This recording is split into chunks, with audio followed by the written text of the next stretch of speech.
Anisha Arora and I am the director at Internal Medicine Department at C.K. Birla Hospital, पंजाबीबाग। आज हम बात करेंगे thalassaemia syndromes की कि थैलेसीमिया होता क्या है। थैलेसीमिया को समझने के लिए सबसे पहले हमें ये जानना है कि व्हाट इज हीमोग्लोबिन। हीमोग्लोबिन क्या होता है? वेल, हमारे ब्लड में एक प्रोटीन होती है जो कि ऑक्सीजन कैरी करती है to various parts of the body and that is called haemoglobin.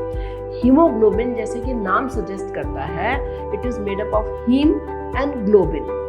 Haem iron का पार्ट है और ग्लोबिन प्रोटीन है। नाउ दिस ग्लोबिन, इसकी 4 चेन्स होती हैं, 2 chains alpha chains and 2 chains beta chains. Now like any other protein, this globin protein is also rooted in the jeans. इसका मतलब हमारी जीन्स ही डिसाइड करती हैं कि ये हमारी अल्फा और बीटा चेन्स ठीक है या नहीं। अगर हमारी जीन में कोई म्यूटेशन हो जाती है in the alpha globulin protein, तो ये अल्फा थैलेसीमिया करता है, और अगर यही म्यूटेशन बीटा चेन में हो जाती है तो इट कॉजेस बीटा थैलेसीमिया। सो हमें थैलेसीमिया क्या कर सकता है ये समझते हैं। और क्या थैलेसीमिया सीरियस होता है? वेल, थैलेसीमिया 2 तरह से हो सकता है, mild which is called thalassemia minor and major is thalassemia major.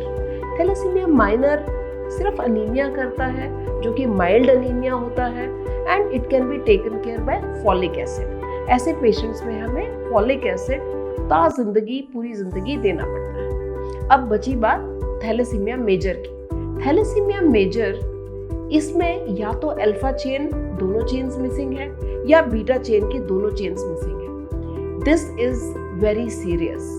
ये फेटल भी हो सकता है। ये हमें पेशेंट्स को जन्म होते ही या तो पता लग जाता है। It can be fatal, it can cause stillborns, और अगर जो बच्चे विद थैलेसीमिया मेजर पैदा होते हैं तो हमें उन्हें लाइफ लॉन्ग हर 15 दिन महीने में ब्लड ट्रांसफ्यूजन देना पड़ता है। So beta thalassaemia major is a serious disease. So काफी लोग मुझसे पूछते हैं कि थैलेसीमिया क्या ये कंटेजियस है?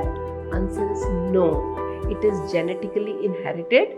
आपको अपने पेरेंट से, किसी एक पेरेंट से मिलता है, पर ये कंटेजियस नहीं है। आप इसको किसी को दे नहीं सकते।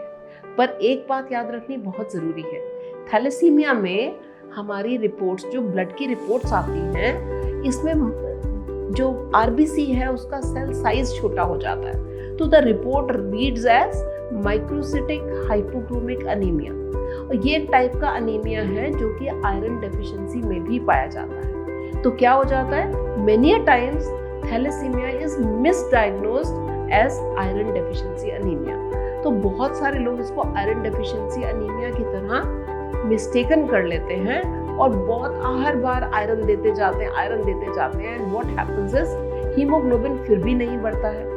तो हमें समझना चाहिए कि हम इसको डायग्नोज कैसे करें। अगर किसी का हीमोग्लोबिन कम है और प्रोपोर्शनेटली उसका एमसीवी भी बहुत ज़्यादा कम है, तो हम इसको ब्लड रिपोर्ट देख के सस्पिशियस होते हैं, और इसका डेफिनेट डायग्नोसिस HB इलेक्ट्रोफोरेसिस के द्वारा किया जाता है। HB इलेक्ट्रोफोरेसिस से हमें पता लग जाता है कि पेशेंट को कौन से टाइप का थैलेसीमिया है और इसे क्या हमें इलाज करना है। Thank you.